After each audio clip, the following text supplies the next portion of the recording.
right. Now we are talking again about Philadelphia. So next up, we're going to talk about the most vital functions of a collaborative that have sustained the longevity of the Philadelphia Journalism Collaborative. There was a question earlier from Dana about how do you keep going when you're not the new kid on the block, you're not the shiny object. And Danya is going to talk about that. Yes. This is on. Hi. Hello. Here we go. Yeah, I'm Danya Henninger. I am editorial director at Technically, and I joined the Start Collaborative back when I was at Billy Penn, director and editor of Billy Penn. Hi, everyone. My name is Maleka Fruean, and I'm the community organizer and a community reporter for Germantown Info Hub. It's a hyper-local newsroom right here in Philadelphia, sharing community-centered stories and information of, for, and with the Germantown neighborhood of Philly.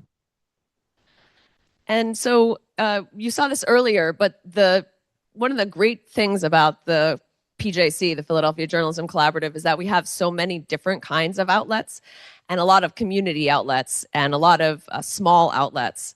And one of the reasons I think that is because of its roots in these two kind of very community-focused projects. It was first the Reentry Project, which was about people returning citizens, and then Broken Philly, which was about economic mobility and financial security, finding financial freedom. And those topics helped seed the collaborative and make it as strong as it is today. Themes were important for the longevity of this collaborative. Theme-based funding has pros and cons. With a theme, it's less ambiguity about what counts as a collab story. Danya was talking a little bit about this earlier.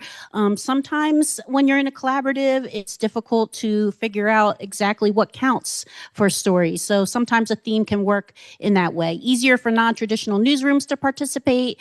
They can just be in the room.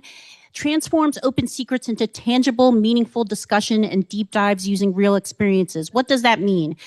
Well, one recent example is we are doing an economic mobility series for our collaborative. And recently, Germantown Info Hub had a discussion about the benefits cliff. It was really interesting because we had a group of neighbors discussing this, which normally doesn't get talked about, even though it is very common for people to get more hours or start making a little bit more money and then immediately get their benefits cut. And people were vulnerable, and it really opened up a lot of really interesting discussions about that very specific economic mobility issue. Some of the cons, some news leaders might not agree with some of the original or the overall framing of the theme. It could be a little bit restrictive. Yeah, I mean, the framing of Broken Philly was a little bit divisive. We did that project for 5 years, but not all the news leaders liked that framing. So, double ask. Working with another newsroom is already a little bit challenging sometimes, and you have to work on a specific topic. So sometimes that can be challenging. And then we went to a wider topic focus with the Philadelphia Journalism Collaborative, and that wasn't always a fix, right? It comes with its own challenges. It was clarifying for us in the industry, but then the audience, the community didn't necessarily know what that meant. Like Broken Philly was pretty clear what it was. The Reentry Project, if you're in that field, you know what that is. So there are pros and cons to that also. And one of our strengths for the Philadelphia Journalism Collaborative is, of course, our diversity of membership. And that is diversity in a lot of different ways. The sizes of the newsroom, we have a lot of small newsrooms that have connections and networks that can open doors. Some of these newsrooms have communities based on geography, like Germantown, or based on like Philadelphia Gay News.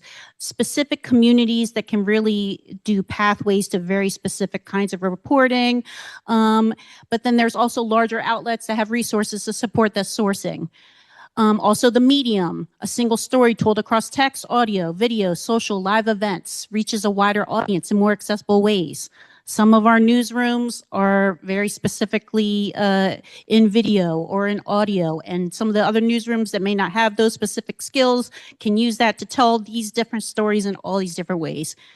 Language. Translation becomes much easier and better with a multilingual group. Thank you, Vanessa. We have newsrooms that are Spanish speaking, Chinese, Korean, and Arabic. And also, of course, our English speaking newsrooms. And this is something that really helps with translation in a very authentic way. And very lastly, I'll just say that the collaborative itself is not just about the reporting we do, but it's a place for connection. Like it's a place, like this is my DMs list, right? And a lot of these people are sitting here, and a lot of the people that I DM in this Slack that we have, it's not about, oh, we're doing the project. It's about something else. So it's exciting. Yes, I see a couple of those names right here. In fact, a few of those different people. I see you. Maleka, thank you for joining me up here. So thank you so much.